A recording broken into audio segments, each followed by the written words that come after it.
नमस्कार दोस्तों, इस वीडियो में बिहार दरोगा पीटी 2021 के लिए प्रैक्टिस सेट डिस्कस करेंगे। ये प्रैक्टिस सेट नंबर 8 है।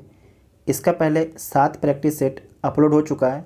जो नहीं देखे जाके देख लीजिएगा, प्लेलिस्ट में सारे वीडियो आपको मिल जाएंगे। जो प्रैक्टिस सेट है किसका है, तो एडुटेरिया का प्रैक्टिस सेट है। और इस प्रैक्टिस सेट में कितने क्वेश्चन है, तो 100 क्वेश्चन है। आप लोग 100 में से कितने क्वेश्चन सही कर पाते हैं उसके बारे में कमेंट बॉक्स में लिखिएगा। साथ में टेलीग्राम ग्रुप भी ज्वाइन कर लीजिएगा। जो चैनल पर नए आते हैं चैनल को सब्सक्राइब जरूर कीजिएगा, तभी आपको अगले वीडियो का नोटिफिकेशन मिलेगा। तो आइए देखते हैं पहला क्वेश्चन है कि मुख्यमंत्री सक्षम सुपोषण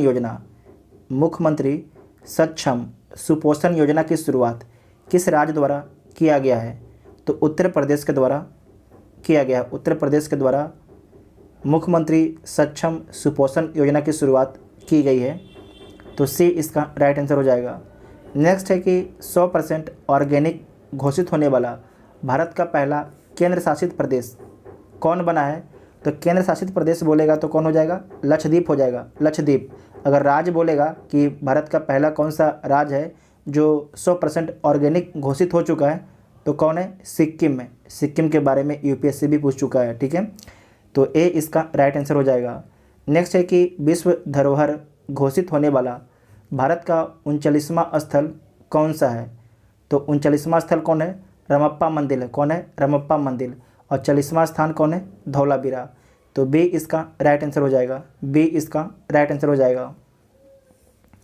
नेक्स्ट है बजट 2021-22 में राष्ट्रीय शिक्षा मिशन हेतु कितनी राशि आवंटित की गई है, तो 34,300 करोड़ रुपया आवंटित की गई है। 34,300 करोड़ रुपया। तो बी इसका राइट आंसर हो जाएगा। नेक्स्ट है कि एस्टोनिया की पहली महिला प्रधानमंत्री कौन बनी है, उनका नाम क्या है, तो उनका नाम है काजा क्लास। क्या नाम है, काजा क्लास।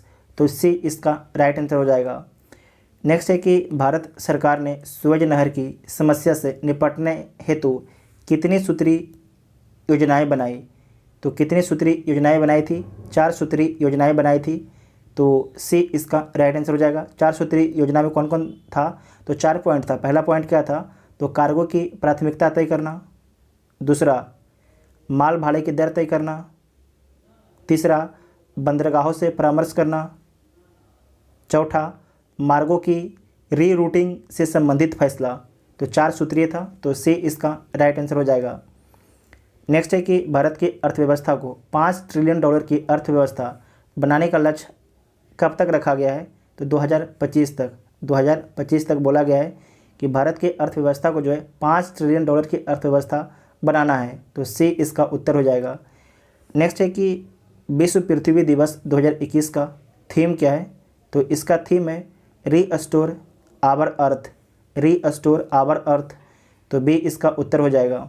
नेक्स्ट है 14वां IPL 2021 का विजेता कौन बना है, तो 14वां IPL 2021 का जो विजेता बना है चेन्नई सुपर किंग्स। कौन बना है, चेन्नई सुपर किंग्स। तो सी इसका राइट आंसर हो जाएगा। और उप विजेता कौन बना है, तो कोलकाता नाइट राइडर। कौन बना है, कोलकाता नाइट राइडर। तो सी इसका उत्तर हो जाएगा। जो चेन्नई सुपर किंग्स है इसके कैप्टन कौन थे, तो महेंद्र सिंह धोनी इसके कैप्टन थे। नेक्स्ट है वर्ष 2024 में 33वें ओलंपिक का आयोजन कहाँ किया जाएगा, तो वर्ष 2024 में जो है 33वें ओलंपिक का आयोजन जो है पेरिस में किया जाएगा। कहाँ पर किया जाएगा, पेरिस में किया जाएगा। तो बी इसका राइट आंसर हो जाएगा। जबकि 2028 का ओलंपिक कहाँ पर होगा, तो सैन फ्रांसिस्को USA में होगा। कहाँ पर, सैन फ्रांसिस्को USA में होगा।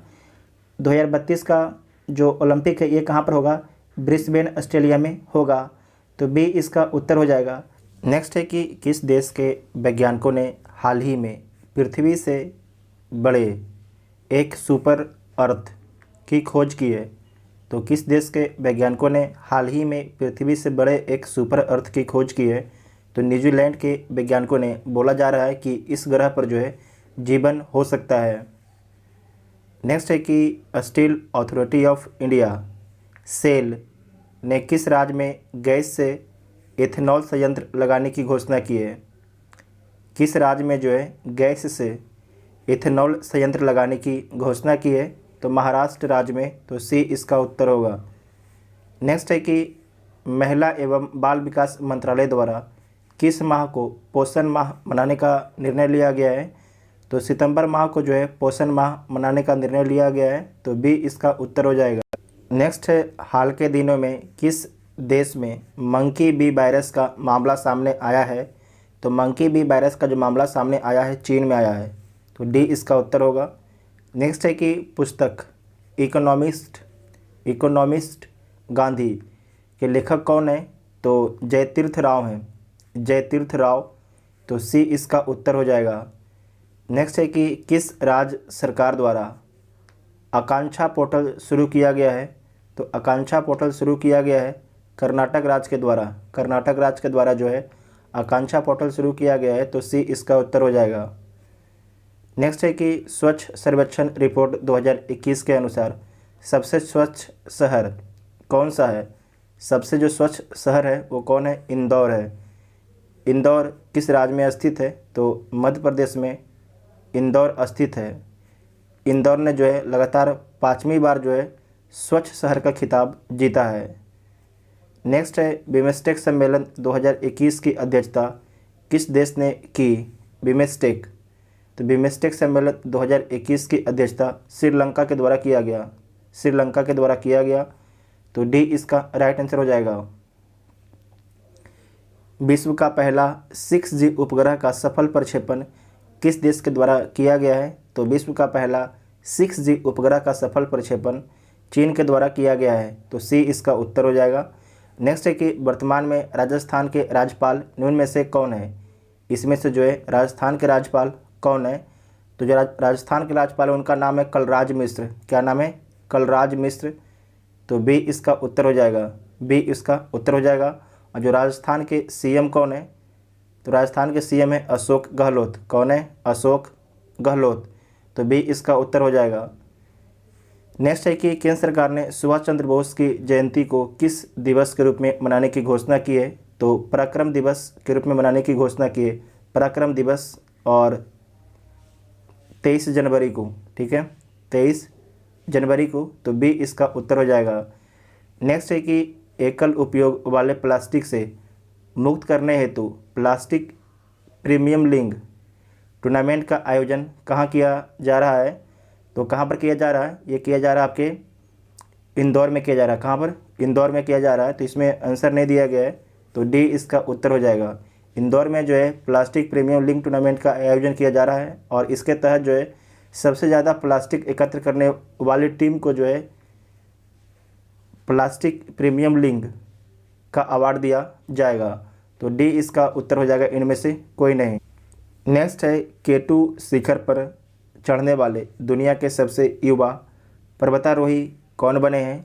तो शहरोज काशिफ बने हैं। ये किस देश के हैं? तो पाकिस्तान देश के हैं, पाकिस्तान देश के हैं, तो ए इसका उत्तर हो जाएगा। नेक्स्ट है, नवेली थर्मल पावर प्रोजेक्ट का उद्घाटन किस राज्य में किया गया? तो नवेली थर्मल पावर प्रोजेक्ट का उद्घाटन जो है तमिलनाडु राज्य में किया गया है, तमिलनाडु राज्य में, तो डी इसका राइट आंसर हो जाएगा। इसका क्षमता कितना है? तो 1000 मेगावाट इसका क्षमता है, मेगावाट, तो डी इसका उत्तर हो जाएगा। नेक्स्ट है कि हाल के दिनों में चर्चा में रहा अल अक्सा मस्जिद कहाँ स्थित है? तो जो अल अक्सा मस्जिद है यरूशलेम में स्थित है। कहाँ पर? यरूशलेम में स्थित है, तो ए इसका उत्तर हो जाएगा, ए इसका उत्तर हो जाएगा। यह मक्का और मदीना के बाद जो है तीसरा सबसे पवित्र स्थान है।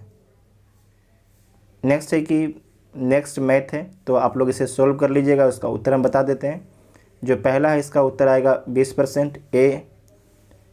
जो 27 है, 27 का आंसर कितना आएगा? तो डी आपका आएगा। 28 का कितना आएगा? तो 28 का आएगा आपके ए 800 सेंटीमीटर स्क्वायर, और 9 का हो जाएगा 75 ए, और उसके बाद 30 का क्या हो जाएगा? तो डी हो जाएगा। नेक्स्ट है, केंद्र शासित प्रदेश पुडुचेरी की सीमा किसके साथ नहीं लगती है? तो जो पुडुचेरी की सीमा है देख लीजिए, इधर आपके केरल है, केरल में माहे है। जो पुडुचेरी है इसका निर्माण 4 क्षेत्रों से होता है, और इसका एक क्षेत्र जो है एनम, ये कहाँ पर है? आंध्र प्रदेश में है, एक है, एक आपके 2 क्षेत्र इसका आपका है तमिलनाडु में। ये कौन कौन क्षेत्र है? तो पुडुचेरी है और कराईकल है, कराईकल। तो इसमें आपके कर्नाटक की बात नहीं आई, तो डी इसका राइट आंसर हो जाएगा। कर्नाटक में, कर्नाटक से सीमा नहीं लगती है किसकी? पुडुचेरी की, मतलब कि पुडुचेरी की जो है उसकी कोई भी लोकेशन जो है कर्नाटक में नहीं है। कहाँ कहाँ है? केरल में है, आंध्र प्रदेश में है, तमिलनाडु में है। तो डी इसका उत्तर हो जाएगा। भारत में कितने केंद्र शासित प्रदेश हैं? तो 8। नेक्स्ट है कि प्रायद्वीपीय भारत की सबसे ऊंची चोटी निम्न में से कौन सी है? तो अनाईमुडी है, और अनाईमुडी की ऊंचाई कितनी है? तो 2695 मीटर है। जो दोदा बेटा है इसकी ऊंचाई कितना है? तो 2637 मीटर इसकी ऊंचाई है। तो बी इसका राइट आंसर हो जाएगा। और आपको याद रखना है कि प्रायद्वीपीय भारत की दूसरी सबसे ऊंची चोटी कौन है? तो दोदा बेटा। साइलेंट वैली कहाँ स्थित है? तो साइलेंट वैली जो है केरल में स्थित है। तो बी इसका उत्तर हो जाएगा। नेक्स्ट है कि निम्न में से किस झील को रहस्यमयी झील भी कहा जाता है? तो किस झील को जो है रहस्यमयी झील बोला जाता है? तो रूपकुंड को जो है रहस्यमयी झील बोला जाता है। रूपकुंड को ये कहाँ पर स्थित है? तो उत्तराखंड राज्य में स्थित है। कहाँ स्थित है? उत्तराखंड राज्य में स्थित है। नेक्स्ट है दिए गए विकल्पों में से गंगा की कौन सी सहायक नदी उत्तर वाहिनी है? कौन सी उत्तर वाहिनी है? तो उत्तर वाहिनी ये है, उत्तर वाहिनी, ठीक है। तो देख लीजिए उत्तर से कौन सी नदी आके मिल रही है? नॉर्थ से कोसी आके मिलती है, तो कोसी आके मिलती है। सोन आपको याद रखना है कि मध्य प्रदेश से निकलती है, और ये आपके साउथ से जाके मिलती है। गंडक आपके नॉर्थ से आती है। तो इसमें कौन सी नदी जो आपके जो नॉर्थ से नहीं आती है, मतलब उत्तर से नहीं आती है? तो सोन नदी जो उत्तर से नहीं आती है, ये साउथ से आती है, ठीक है। मध्य प्रदेश में जो मध्य प्रदेश है वहाँ से निकलती है। तो बी इसका राइट आंसर हो जाएगा। बी इसका राइट आंसर हो जाएगा, क्योंकि बी आपकी गलत है, क्योंकि ये जो है उत्तर से आके गंगा में नहीं मिलती है। नेक्स्ट है सूची 1 को सूची 2 के साथ सम्मिलित करना है, तो सम्मिलित कर लीजिए। खाद्य उत्पादन वृद्धि किससे संबंधित है? तो हरित क्रांति से। दूध उत्पादन श्वेत क्रांति से। मत्स्य उत्पादन नीली क्रांति से। और उर्वरक उत्पादन भूरी क्रांति से संबंधित है। उर्वरक जो है भूरी क्रांति से संबंधित है। तो इसका राइट आंसर क्या हो जाएगा? 1 3 2 1 3 2 1 3 2 4। तो जो ए वाला ऑप्शन है सही हो जाएगा, ठीक है। ए वाला ऑप्शन सही हो जाएगा। नेक्स्ट है कि करनाल बट रोग संबंधित है। करनाल बट रोग संबंधित है, तो गेहूं से संबंधित है, ठीक है, गेहूं से। तो सी इसका उत्तर हो जाएगा। करनाल बट रोग का संबंध जो है गेहूं से है। यह बीमारी कवक के माध्यम से होता है। पहली बार इस रोग की पहचान कब की गई थी? तो 1931 में। ग्रेट विक्टोरियन मरुस्थल कहाँ स्थित है? तो ग्रेट जो विक्टोरियन मरुस्थल है किस देश में स्थित है? तो ऑस्ट्रेलिया में स्थित है। कहाँ पर? ऑस्ट्रेलिया में। तो डी इसका राइट आंसर हो जाएगा। नेक्स्ट है कि किस अफ्रीकी देश की सीमा भूमध्य सागर से नहीं लगती है? किस अफ्रीकी देश की सीमा जो है भूमध्य सागर से नहीं लगती है? तो देखिए मोरक्को को लगती है, ट्यूनीशिया की लगती है, जबकि चाड की नहीं लगती है। जिनके पास मैप है चेक कर लीजिएगा। तो ए इसका उत्तर हो जाएगा। चाड आपके एक लैंडलॉक कंट्री है, और आप लोग एक चाड झील है, ठीक है, एक चाड झील है। तो आप लोग बताइएगा चाड झील की सीमा किन किन देशों से लगती है। नेक्स्ट है कि डेविड जल संधि किस सागर से संबंधित है? तो बेफिन खाड़ी और अटलांटिक महासागर से। एक साइड आपकी बेफिन खाड़ी है और इधर आपकी अटलांटिक महासागर है, ठीक है। तो आपको याद रखना है कि ये जोड़ती है बेफिन खाड़ी और अटलांटिक महासागर को। डेविड जल संधि यहाँ पर जोड़ती है, जबकि अलग किसे करता है? तो नोट कीजिएगा, बेफिन आइलैंड है, ठीक है, बेफिन आइलैंड और ग्रीनलैंड को जो है बेफिन जल संधि अलग करती है। तो ए इसका उत्तर हो जाएगा। ए इसका उत्तर हो जाएगा। नेक्स्ट है कि मांग का नियम किस पर आधारित है? तो जो मांग का नियम होता है उपभोक्ता की प्राथमिकता पर आधारित होता है। तो ए इसका उत्तर हो जाएगा। नेक्स्ट है कि भारत में राष्ट्रीय आय का आकलन पहली बार किसने किया? तो भारत में जो है पहली बार राष्ट्रीय आय का आकलन जो है कब किया गया था? तो किया गया था 1868 में। और किसके द्वारा? तो दादा भाई नौरोजी के द्वारा। तो ए इसका उत्तर हो जाएगा। ए इसका उत्तर हो जाएगा। नेक्स्ट है कि भारत में सर्वप्रथम आर्थिक सुधार नीति कब प्रारंभ की गई थी? तो भारत में सर्वप्रथम आर्थिक सुधार नीति जो है कब प्रारंभ की गई थी? तो 1991 में। कब? 1991 में। तो ऑप्शन में नहीं है, तो डी इसका उत्तर हो जाएगा। भारत में जो है सर्वप्रथम आर्थिक सुधार नीति कब प्रारंभ की गई थी? तो 1991 में। नेक्स्ट है कि भारतीय अर्थशास्त्री अमर्त्य सेन को किस क्षेत्र में योगदान के लिए नोबेल दिया गया था? तो कल्याण अर्थशास्त्र के क्षेत्र में। तो ए इसका उत्तर हो जाएगा। और कब दिया गया था? 1998 में दिया गया था। नेक्स्ट है कि दिए गए विकल्पों में से कौन आपके वैकल्पिक ऑप्शनल मनी का उदाहरण है? देखिए, ऑप्शनल मनी क्या होता है? उसमें होता है कि जनता की इच्छा है, आपका इच्छा है तभी आप चेक लीजिएगा, नहीं तो नहीं लीजिएगा। लेकिन बॉन्ड, सिक्के, करेंसी आपको लेना ही पड़ेगा। तो जो सी ऑप्शन है ये आपके क्या हो जाएगा? सही हो जाएगा। नेक्स्ट है कि बेनरघाटा राष्ट्रीय उद्यान किस राज्य में स्थित है? तो बेनरघाटा जो राष्ट्रीय उद्यान है कर्नाटक राज्य में स्थित है। कहाँ स्थित है? कर्नाटक राज्य में स्थित है। साथ में आपको याद रखना है कि नागरहोल, भद्रा और बांदीपुर ये राष्ट्रीय उद्यान कहाँ पर स्थित है? तो ये भी आपके कर्नाटक में स्थित है। तो 4 नाम आपको याद रखना है: बेनरघाटा, नागरहोल, भद्रा, बांदीपुर। नेक्स्ट है कि निम्न में से कौन दुर्लभ जातियाँ, रेयर स्पीसीज के उदाहरण है? तो देख लीजिए, इसमें जो आपका है हिमचीता और शुतुरमुर्ग, ये दोनों क्या हैं? दुर्लभ जातियाँ हैं। तो डी इसका उत्तर हो जाएगा। डी इसका उत्तर हो जाएगा। नेक्स्ट है कि विश्व वन जीव दिवस किस तिथि को प्रतिवर्ष मनाया जाता है? तो 1 अक्टूबर को जो है प्रतिवर्ष मनाया जाता है। तो ए इसका उत्तर हो जाएगा। नेक्स्ट है परमाणु ऊर्जा आयोग का गठन किस वर्ष किया गया था? तो परमाणु ऊर्जा आयोग का गठन जो है 1948 में किया गया था। 1948 में किया गया था। तो ए इसका राइट आंसर हो जाएगा। और परमाणु ऊर्जा आयोग के पहले अध्यक्ष कौन थे? तो डॉक्टर भाभा थे। कौन थे? डॉक्टर भाभा थे। नेक्स्ट है कि वर्ष 1986 में रेडियोधर्मी प्रदूषण चेरनोबिल दुर्घटना किस देश में हुआ? तो यूक्रेन में होता है। तो सी इसका उत्तर हो जाएगा। नेक्स्ट है कि जब किसी माध्यम में ताप बढ़ता है तो उस माध्यम में प्रकाश के वेग पर क्या प्रभाव पड़ता है?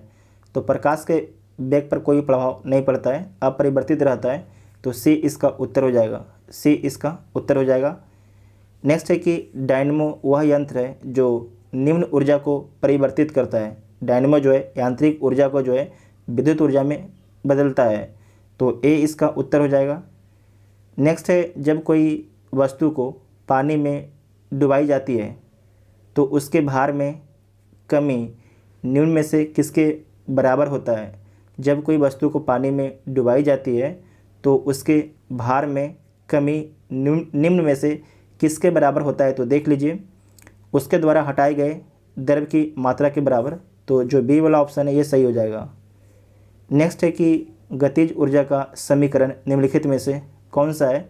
तो गतिज ऊर्जा का समीकरण इसमें जो है सी आंसर जो है सही हो जाएगा। जो सी वाला उत्तर है ये सही हो जाएगा। नेक्स्ट है कि पृष्ठ तनाव का एसआई मात्रक क्या होता है? जो पृष्ठ तनाव है इसका एसआई मात्रक होता है न्यूटन प्रति मीटर।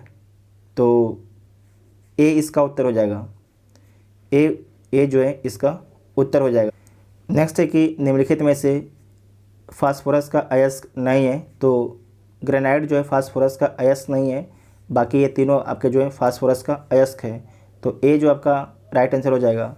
नेक्स्ट है कि रासायनिक तत्वों के दूसरे तत्वों से संयोग करने की क्षमता निम्न में से किसके द्वारा पता लगाया जाता है? तो किसके द्वारा पता लगाया जाता है? संयोजकता के द्वारा। किसके द्वारा? संयोजकता के द्वारा। तो ए इसका उत्तर हो जाएगा। ए इसका उत्तर हो जाएगा। नेक्स्ट है कि एक मोल का मान कितना होता है? एक मोल का जो है मान कितना होता है? तो एक मोल का मान होता है 6.022 गुना 10⁻23। तो बी इसका उत्तर हो जाएगा। नेक्स्ट है कि बिल्डिंग के लिए निम्न में से किस मिश्रण का प्रयोग किया जाता है? तो बिल्डिंग के लिए जो है आयरन ऑक्साइड एवं एल्युमिनियम का प्रयोग किया जाता है। आयरन ऑक्साइड एवं एल्युमिनियम का प्रयोग किया जाता है। तो ए इसका उत्तर हो जाएगा। नेक्स्ट है वाशिंग सोडा, वाशिंग सोडा निम्नलिखित में से किसका समान नाम है? तो वाशिंग सोडा जो है सोडियम कार्बोनेट का समान नाम है, सोडियम कार्बोनेट का, तो बी इसका उत्तर हो जाएगा। नेक्स्ट है धब्बा रहित लोहा बनाने के लिए लोहे के साथ प्रयुक्त होने वाला महत्वपूर्ण धातु तत्व निम्नलिखित में से कौन है? तो कौन है? क्रोमियम है। ठीक है, क्रोमियम है लोहा को जो है धब्बा मुक्त बनाने के लिए, तो डी इसका उत्तर हो जाएगा। नेक्स्ट है सोडियम क्लोराइड में उपस्थित कौन सी अशुद्धता नमी सोखती है? तो मैग्नीशियम क्लोराइड जो है, मैग्नीशियम क्लोराइड अशुद्धता जो है नमी सोखती है, तो ए इसका उत्तर हो जाएगा। नेक्स्ट है कि एक घोल किसका कोलाइडी बिलियन है? तो एक घोल जो है द्रव में द्रव का बिलियन है, तो ए इसका उत्तर हो जाएगा, ए इसका उत्तर हो जाएगा। नेक्स्ट है कि हाइपरटेंशन शब्द निम्न में से किसके लिए प्रयोग में किया जाता है? तो हाइपरटेंशन जो शब्द इस्तेमाल किया जाता है रक्तचाप बढ़ने के लिए, रक्तचाप बढ़ने के लिए, तो डी इसका राइट आंसर हो जाएगा, डी इसका उत्तर हो जाएगा। नेक्स्ट है कि अल्जाइमर रोग से मानव शरीर का कौन सा भाग या अंग प्रभावित होता है? तो मस्तिष्क प्रभावित होता है, मस्तिष्क प्रभावित होता है, तो सी इसका राइट आंसर हो जाएगा। जैसे कि मानव मस्तिष्क का कौन सा अंग निगलने और उगलने का नियामक केंद्र है? तो मेंडुला ऑबलोंगेट, तो सी इसका उत्तर हो जाएगा। नेक्स्ट है कि जोड़ पर, ध्यान से यहाँ पर देखिएगा, जोड़ पर यूरिक एसिड क्रिस्टलों का एकत्र हो जाना कारण है, तो इसमें आपको याद रखना है कि अगर जोड़ पर यूरिक एसिड क्रिस्टल एकत्र हो जाते हैं तो कौन सा रोग होता है? तो गाउट रोग होता है। कौन सा रोग? गाउट रोग होता है, और गाउट रोग को ही बोला जाता है गठिया, तो ए इसका उत्तर हो जाएगा, ए इसका उत्तर हो जाएगा। नेक्स्ट है कि रक्त में श्वेत कणों का मुख्य प्रयोजन क्या है? तो रक्त में जो है श्वेत कणों का जो मुख्य प्रयोजन है संक्रमण से संघर्ष करना, संक्रमण से संघर्ष करना, तो बी इसका उत्तर हो जाएगा। नेक्स्ट है लाइकेन में प्रजनन किस प्रकार होता है? तो लाइकेन में जो प्रजनन है कैइक, लैंगिक, अलैंगिक तीनों प्रकार से होते हैं, तो डी इसका उत्तर हो जाएगा। नेक्स्ट है कि निम्नलिखित में से कौन मालवेसी कुल का पौधा नहीं है? इसमें से कौन जो है मालवेसी कुल का पौधा नहीं है? तो सरसों जो है मालवेसी कुल का पौधा नहीं है। कपास, भिंडी, गुड़हल ये सारे आपके मालवेसी कुल के पौधे हैं, तो जो भी बी वाला ऑप्शन है ये सही हो जाएगा, जो बी वाला ऑप्शन है ये सही हो जाएगा। नेक्स्ट है नारियल के खाने योग्य भाग क्या कहलाता है? तो भ्रूणपोष कहलाता है, तो डी इसका उत्तर हो जाएगा। मध्य फल भित्ति में कौन होता है? तो आम आता है। पुष्पपाशन में कौन आता है? तो इसमें आपका आता है सेब और नाशपाती आता है। बीज पत्र में कौन आता है? तो चना और मूंगफली आता है, तो डी इसका उत्तर हो जाएगा।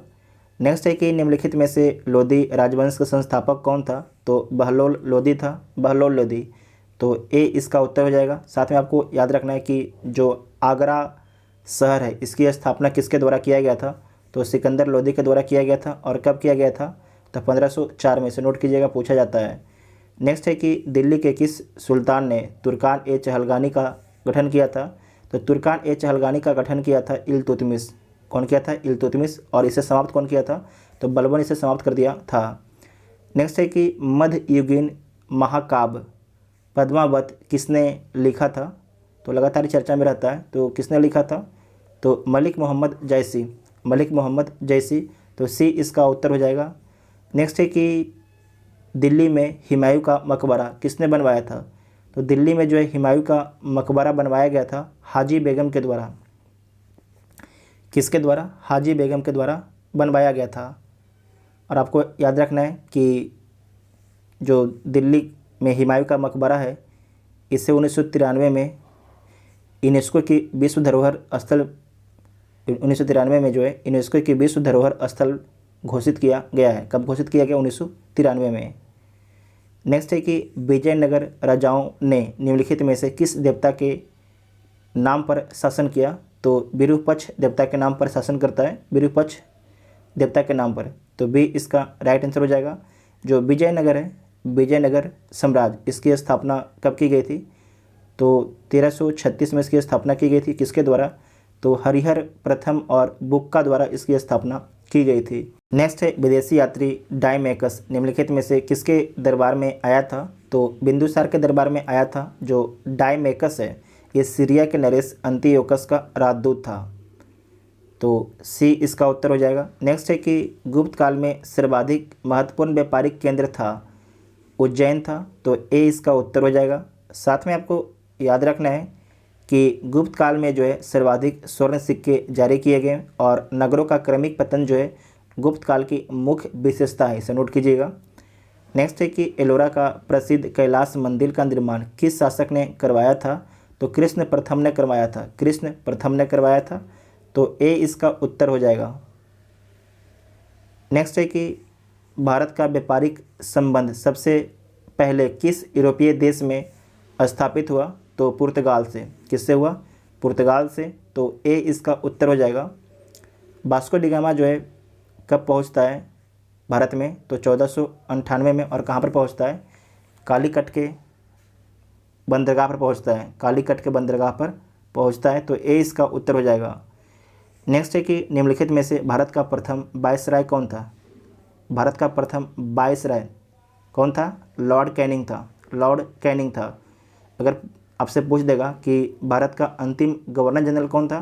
तो लॉर्ड कैनिंग था। और भारत का प्रथम वायसराय कौन था? तो लॉर्ड कैनिंग था। तो डी इसका उत्तर हो जाएगा। जब 1857 का क्रांति होता है तो उस समय जो है भारत का गवर्नर जनरल कौन था? तो लॉर्ड कैनिंग था। नेक्स्ट है कि फ्रांसीसी दक्कन में शक्ति स्थापित करने में क्यों असफल रहे? तो क्या कारण था? क्योंकि अंग्रेज़ों की फ़ौज शक्तिशाली थी। क्योंकि अंग्रेज़ों की फ़ौज शक्तिशाली थी इसीलिए। तो बी इसका उत्तर हो जाएगा। नेक्स्ट है कि स्वराज मेरा जन्मसिद्ध अधिकार है और मैं इसे लेकर रहूँगा। तिलक ने यह कथन कांग्रेस के किस अधिवेशन में व्यक्त किया था? तो लखनऊ अधिवेशन में व्यक्त किया था। लखनऊ अधिवेशन में व्यक्त किया था 1916 में। तो डी इसका उत्तर हो जाएगा। डी इसका उत्तर हो जाएगा। और जो लखनऊ अधिवेशन था कांग्रेस के, इसके अध्यक्ष कौन थे? तो अंबिका चरण मजूमदार। अंबिका चरण मजूमदार। तो डी इसका उत्तर हो जाएगा। नेक्स्ट है कि महात्मा गांधी द्वारा दक्षिण अफ्रीका में प्रकाशित की गई पत्रिका का नाम क्या है? तो देख लीजिए पत्रिका का नाम क्या है? Indian opinion. क्या नाम है? इंडियन ओपिनियन जो है पत्रिका का नाम है। तो डी इसका उत्तर हो जाएगा। महात्मा गांधी ने दक्षिण अफ्रीका में जो है इंडियन ओपिनियन नामक अखबार निकाला, जो गुजराती, हिंदी, तमिल, अंग्रेजी में आपकी प्रकाशित होती थी। तो डी इसका उत्तर हो जाएगा। संविधान सभा की प्रमुख समितियों में अल्पसंख्यक उप समिति के अध्यक्ष थे। तो जो अल्पसंख्यक उप समिति है उसके अध्यक्ष कौन थे? तो एच.सी. मुखर्जी थे। एच.सी. मुखर्जी। तो बी इसका उत्तर हो जाएगा। जे.बी. कृपलानी जो है मौलिक अधिकार उप समिति की अध्यक्ष थी, जबकि एच.सी. मुखर्जी जो है अल्पसंख्यक उप समिति के अध्यक्ष थे। तो बी इसका उत्तर हो जाएगा। उसके बाद है सूची 1 को सूची 2 के साथ सम्मिलित करना है। नागरिकता संविधान के किस भाग में है? तो जो नागरिकता है संविधान के भाग 2 में है। नागरिकता जो है संविधान के भाग 2 में है। पंचायत जो है संविधान के भाग 9 में है। राजभाषा ये भाग 17 में है। सहकारी समितियां भाग 9 खा में है। 9 खा में है। तो इसका उत्तर क्या हो जाएगा? इसका उत्तर हो जाएगा 1 3 नहीं 3 नहीं 4 हुआ ना, 4 1 4 1 4 उसके बाद 2 और 3। तो सी इसका उत्तर हो जाएगा। ठीक है, सी इसका उत्तर हो जाएगा। नेक्स्ट है निम्नलिखित में से किस अनुच्छेद में यह वर्णित है कि कोई भी भारतीय नागरिक किसी अन्य देश से बिना राष्ट्रपति के आज्ञा के कोई उपाधि स्वीकार नहीं कर सकता है? तो अनुच्छेद 18 में लिखा गया है। तो बी इसका उत्तर हो जाएगा। नेक्स्ट है मौलिक अधिकार के संबंध में निम्न में से कौन सा कथन सही नहीं है? तो देख लीजिए मौलिक अधिकार के संबंध में कौन सा कथन आपके सही नहीं है। यह अधिकार नागरिकों को स्वतः प्राप्त हो जाता है तो सही बात है, जैसे ही कोई व्यक्ति पैदा होता है तो जन्म लेता है तो उस व्यक्ति को जो स्वतः ही प्राप्त हो जाता है मौलिक अधिकार। इसे लागू कराने के लिए न्यायालय की शरण जा सकते हैं। तो सही बात है, अगर कोई आपका फंडामेंटल राइट का उल्लंघन करता है तो आप हाई कोर्ट, सुप्रीम कोर्ट जा सकते हैं। इसका वर्णन संविधान के भाग 4 का में है तो नहीं, इसका जो वर्णन है संविधान के 3 में है।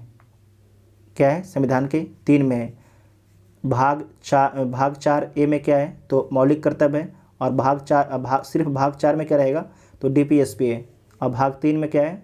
भाग 3 में जो है फंडामेंटल राइट है। तो सी वाला आपके गलत हो जाएगा, ठीक है, सी वाला जो ऑप्शन है गलत हो जाएगा। नेक्स्ट है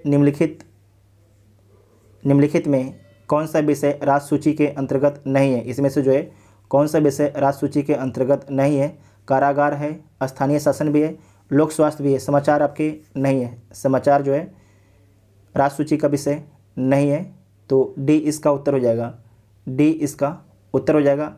और आपको याद रखना है समाचार समवर्ती सूची का विषय है। नेक्स्ट है किस संविधान संशोधन द्वारा राष्ट्रीय आपातकाल अनुच्छेद 352 के तहत के अधीन उद्घोषणा संपूर्ण भारत में या उसके किसी भाग में की जा सकती है? तो 44वां संविधान संशोधन अधिनियम 1978 के द्वारा। तो बी इसका उत्तर हो जाएगा।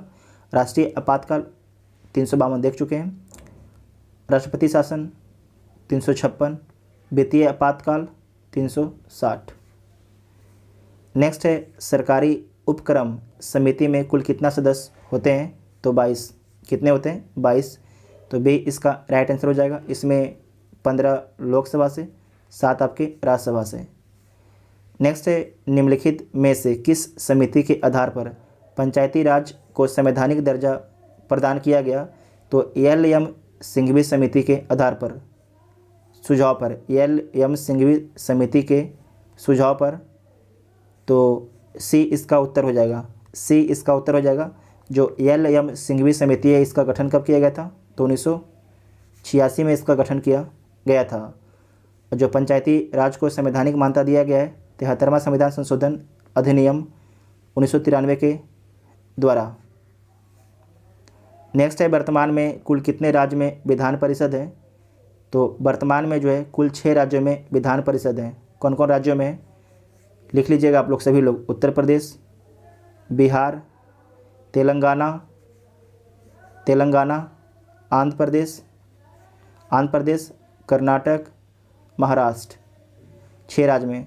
तो सी इसका उत्तर हो जाएगा, सी इसका उत्तर हो जाएगा। नेक्स्ट है कि उच्च न्यायालय के न्यायाधीशों के अवकाश ग्रहण करने की अधिकतम उम्र सीमा क्या है? ये पूछा जा चुका है क्वेश्चन।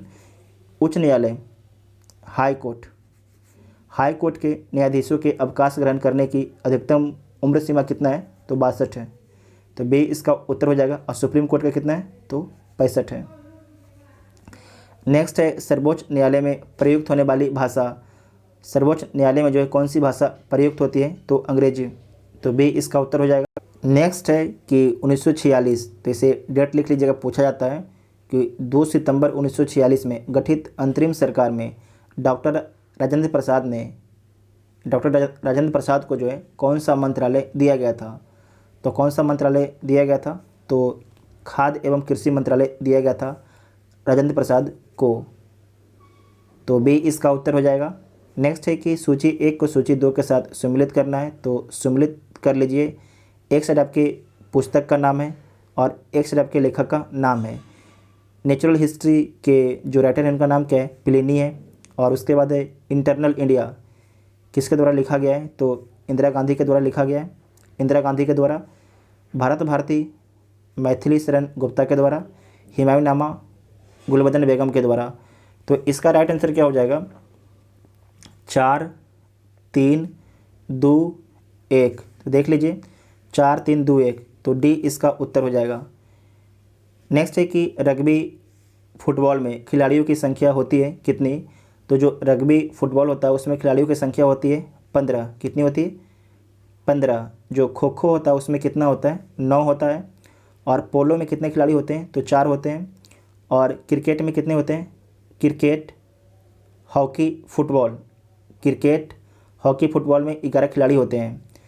उसके बाद नेक्स्ट है मृत गणयनी का महल कहाँ स्थित है? मृत गणयनी का महल कहाँ पर स्थित है? तो कहाँ पर स्थित है? मध्य प्रदेश में स्थित है, मध्य प्रदेश में स्थित है। तो ए इसका उत्तर हो जाएगा मध्य प्रदेश के ग्वालियर में। नेक्स्ट है कि विश्व टेलीविज़न दिवस किस तिथि को मनाया जाता है? तो 21 नवंबर को, 21 नवंबर को। तो बी इसका राइट आंसर हो जाएगा। साथ में आपको याद रखना है कि 17 नवंबर को राष्ट्रीय पत्रकारिता दिवस, 14 सितंबर को हिंदी दिवस, 16 दिसंबर को विजय दिवस मनाया जाता है। तो टोटल 100 प्रश्न को डिस्कस किया गया है। आप लोग 100 में से कितना सही किए हैं कमेंट बॉक्स में लिखिएगा। जो चैनल पर पहली बार आते हैं चैनल को सब्सक्राइब जरूर कीजिएगा, तभी आपको अगले वीडियो का नोटिफिकेशन मिलेगा। और आपको वीडियो कैसा लगा उसके बारे में भी आप लोग बताइएगा। Thank you.